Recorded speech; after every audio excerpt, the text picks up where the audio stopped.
Hello everyone, this is Coach Dinosaur. Today I'm going to share with you King's Indian attack. No?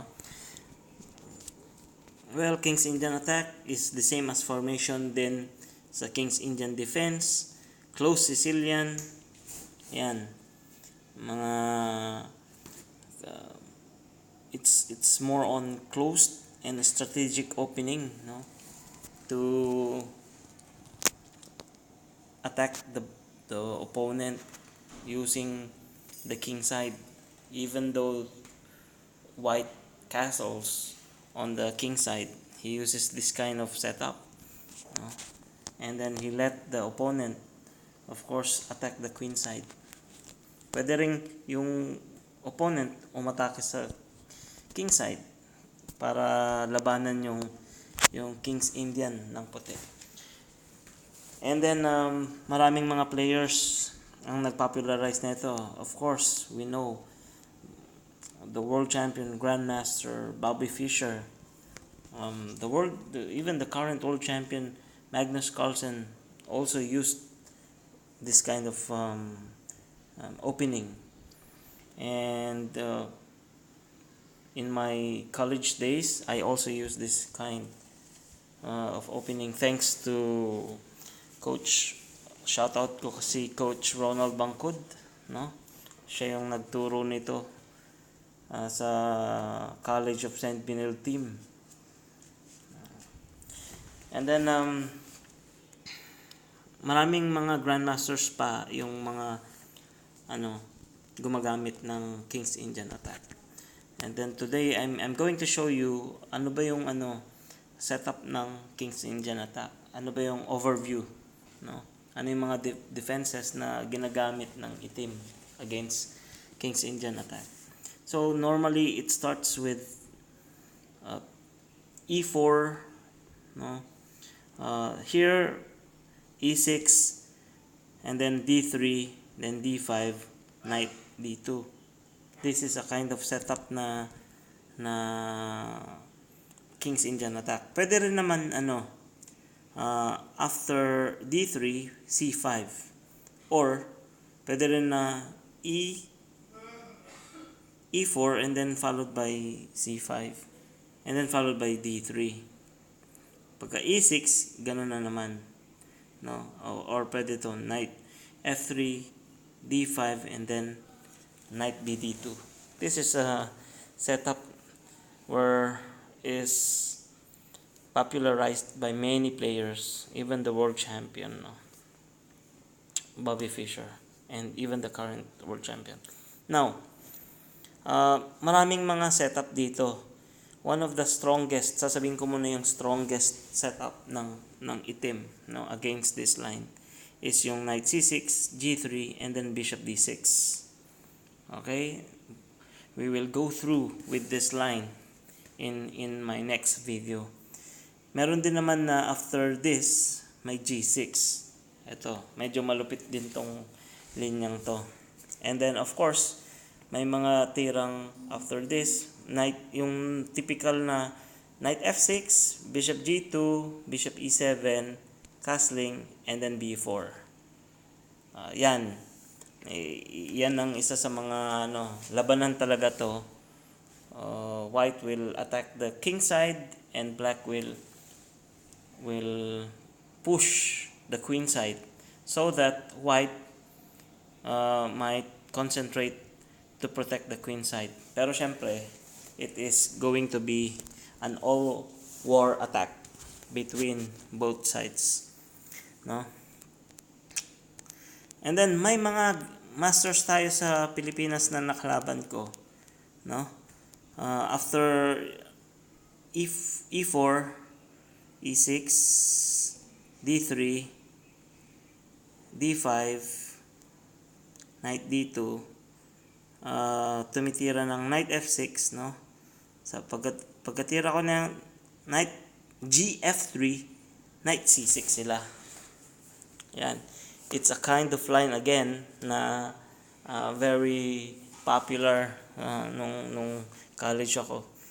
I played 2 grandmasters and both ended in draws. Pero yung first game ko against a grandmaster, hindi ko nabanggitin. It was a winning kasi hindi siya nakakasling, pero syempre hindi pa tayo ganoon ka lupit sa mga middle game strategic, no. Kaya na-equalize yung laban, and then ended into draws. Okay. And then sa NCAA, no, naging ito yung isa sa mga linya kung bakit naging champion yung College of St. Benilde, the first ever championship, because of this line, no, because of this line. Ito yung laro ko against a national master. I think nasa abroad na siya. And then we got the first championship, no. And then sa ngayon, I think marami ng mga championship na nakuha ang College of St. Benilde. But we have started this, no. At ang lineup pa namin noon, 2 babae at 2 lalaki against 4 men. Malupit. Now, okay, set aside yon. Now, may mga tumitira din naman na after this, B6.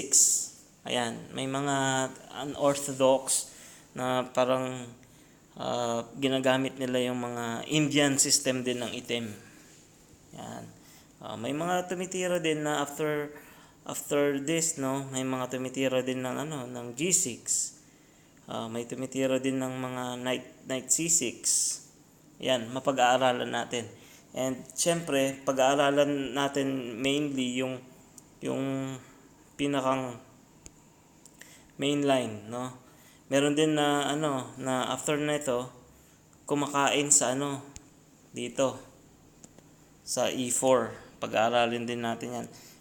Minsan may mga tira na after this knight D2, no, pagka tira nito ng knight C6, gumaganito, no. And then after bishop E2, kakain dito. Yan, may mga ganyang laro.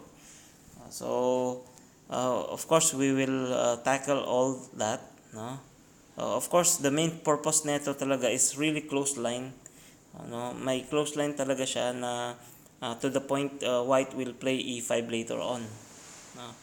But of course today sa video na to, I'm going to show you how Magnus Carlsen beat Fabiano Caruana, no, in this position. So let's continue, no. Knight D2, knight F6, and then followed by knight GF3. Caruana played the knight C6, which is the most, I think, more popular sa Philippines, yung ganitong setup. Of course, here I also play this C3, but we will go through ang linyan ito in my next coming videos. So I'm just sharing one of the games. Even the world champion plays this kind of line. Bishop D6, preventing E5. Bishop E2, kumasling si Caruana. Kumasling din si Carlsen. And then played A5. Yes, this is parang typical to sa Philippines. Ganito yung parang setup na nilaro ko sa 2 GM din, no. Yung 2 GM na yun, wala na sa Pilipinas. Nasa Singapore na ngayon. Sinabi ko na 2 silang GM. Alright, now, after ng A5, Rook E1, tapos sabay E5. Kung titignan ninyo, naglumaro yung itim ng E6, then suddenly he plays E5, no? Parang nangyari, parang naging perch defense na may A5. Parang reverse. Parang plus for white ito. May extra move. Extra 2 moves na or 3 moves kasi nag-E6 tapos nag-E5 tapos may A5 pa. Sabihin mo na okay yung A5. So 2 tira plus yung puti tumitira pa ng isang move. So tatlong move yung nangyaring extra. So Caruana plays e5 and then Magnus Carlsen captures. Knight takes d5 and now knight c4. So it's just putting a pressure on e5 and somehow pwedeng kainin yung bishop sa d6. That's plan. So yun, prinotektahan yung e5 kasi yun, titirahan din kasi ng rook, no? And then after this move ng bishop f1, nag bishop g4, of course pinning the knight sa f3, and then followed by h3, bishop h5, no, still putting pressure dun sa f3, and then nag g6 si Magnus. So nag g3 pala, I should say. After g3, here comes knight b6. Okay? So medyo strategizing so of course kinain niya double pawn. Hindi ko rin malubos maisip bakit ginawa ni Caruana yung knight b6 na yun. Maybe because he wants to remove yung knight, pero yun nga, yung pawn structure niya yung nagka-problema, pero siguro it's still fine. Most likely parang equal yung laro pa rin. Okay. So bishop g2 then b5. No? Gusto niyang tanggalin yung then played by a4, b5, bishop e3. So nag bishop e3 na siya, and then followed by bishop c7. Okay. So after ng bishop e7, nag queen b6. Okay. So what if kainin to? Queen takes d3. Of course may rook a d1. Pagka queen g6, g4 kulong. No? So pag gumano naman, may g4. Pagka bishop g6, bishop f1. Tadan, di ba? Ang galing ni isang trap 'yun, no? Isang trap na hindi pa pwedeng basta na lang kainin yung yung pawn na 'yon. Kaya nag-hate 6 ngayon si Fabiano. Queen c4 protecting the d3, and then bishop takes b takes c3, b takes c3, then nag e4. No. Binigay niya ang plan kasi is kainin yung knight, tapos kainin tong knight, tapos may knight e5. Yun yung plan na naisip niya. So kinain lang yan. Siyempre, libre. B takes, ayun nga yung nangyari. And then followed by queen e2. Siyempre, para protectionan yung yung pawn. So knight captures. Parang ang mangyari is ending, no? End game. Inaatake yung pawn e4 and then yung sa c3. So may end game. Kaso lang after king e2, chinus niya to kasi pag kinain mo to, make rook a c1, no? And then after followed by queen e5, may bishop f4, and the black bishop will be gone. So queen takes e4 ang tinira, then followed by bishop e4, parang end game, pero yung end game is good para sa sa puti. Then putting pressure dun sa sa b pawn, no? Intindi ng pressure na yan. So rook a, so pag kinain, no, may kain din dun sa hindi pwede to kasi may ganon, no? At the same time, ito is threatening tong pawn sa c1. So kaya ang nangyari, rinok e4 niya. So good na naman yan. Kasi pag kinain, king will recapture, magkakaroon ng good ang ending niya sa game na to. So, ang ganda nung ginawa. So, after G6, nagkaroon ng G4. And then, King F8, since this is an endgame na, black uses also the king. So, H4. Then, after that, kinain na. Kinain. King takes. And then, after that, check. Nag-ano lang si Magnus, tumira ng king D3 sabay rook E6, no, protecting the pawn on B6. So bishop E3 threatening the H6, no, king G7, and then bishop rook B5. Kung titingnan nyo, parang inuunti-unti ni Magnus yung position, even though parang it's most likely slight ang puti dahil active yung king and the pieces, no, yung rook B5 na yan. So bishop D8 attacking the H pawn, kaya niya tinira yung bishop D8. So H5, D6 check, king C4 check. So tabla. So after that ginanon ni Magnus. After king rook E6, no, bumalik sa rook E6 check, king F8, dun nag F4. So yun na, yung mga pawns is moving towards the king side para maipit yung rook sa E6. And ang mangyari na, no, he has to move the rook and then the pawn on B6 will fall down, no. Ang galing ng ginagawa na ipitan. So yun, tumira ng bishop C7, nag F5. Yun, at least naka-check. That's the part of bishop C7. And then king E4, rook C6.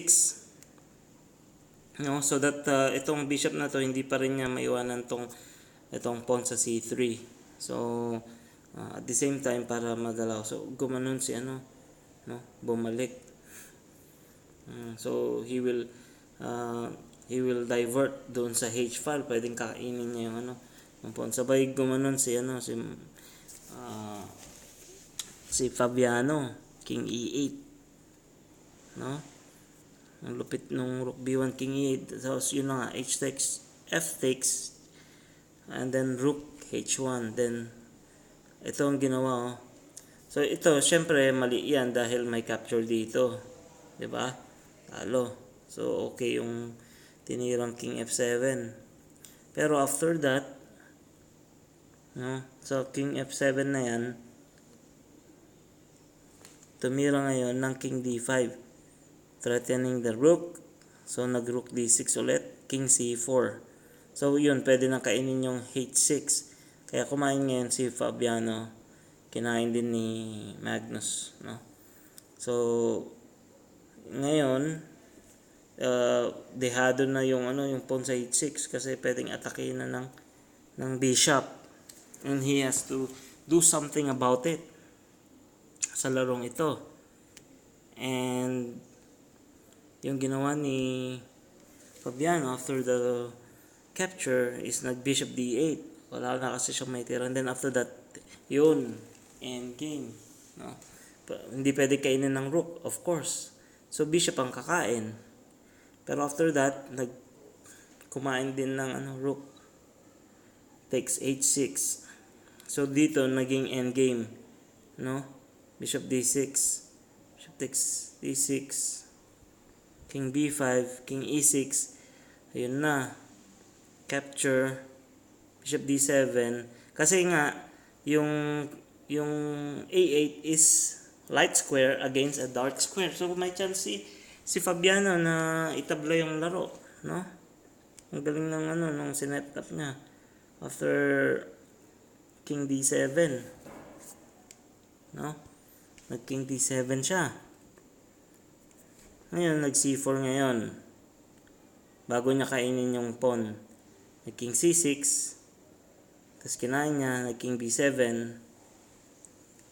B4, kasi hindi pwede to. Kasi talagang kakain lang and ended in a draw talaga. So nag-bishop B4 si Magnus, no? Ang lupit ng endgame. Doon, pwede nang itira yung yung C5, no? Then king A7, C6, king B8, A5, king A7, A6, king A8. Kasi nga ito hindi na pwede ito no? Pero ginawa niya bishop C5, bishop B. Tapos nag king C4 kasi nga para hindi naman walang magawa yung king sa A8. So umikot ngayon si Magnus. Good move. Pagka king C4, bishop C7, ayun na, king D5, wala siyang magawa, kundi talaga. Bishop D7, ngayon may ganon, no? After that, ayun. Kasi nga, next move doon, talagang bishop D8 dito. And then after bishop E7, Fabiano Caruana resigns. No? Ang ganda ng endgame na ginawa ni Magnus Carlsen. And I hope na nagustuhan niyo po yung yung introduction natin sa King's Indian attack. And again, pwede ninyong pag-aralan over the board, and then we will have more videos sa mga ganitong. Hintay-hintay lang po kasi ang daming mga videos na nilalabas ko regarding sa bawat opening, and then some endgame and some how I play chess over online chess apps. So it's going to be talaga, hindi to yung overnight na magiging magaling tayo. So it's going to be a long term, kung ito yung gusto ninyong gawin sa sa working professional na gusto ninyong gawin, no? So it takes really hard work, no? Lahat naman may mga dapat na gawin upang maging magaling tayo sa mga bagay, whether sa academic yan or sa professional, pagiging lawyer, pagiging abogado, pareho lang yan, pagiging doktor, yan, pagiging policeman, pagiging army, lahat yan may dapat na gawin para maging isang magaling. And I hope na nagustuhan niyo yung video. Please like and share, and please don't forget to subscribe. Chess Dinosaur is at your service. Thank you.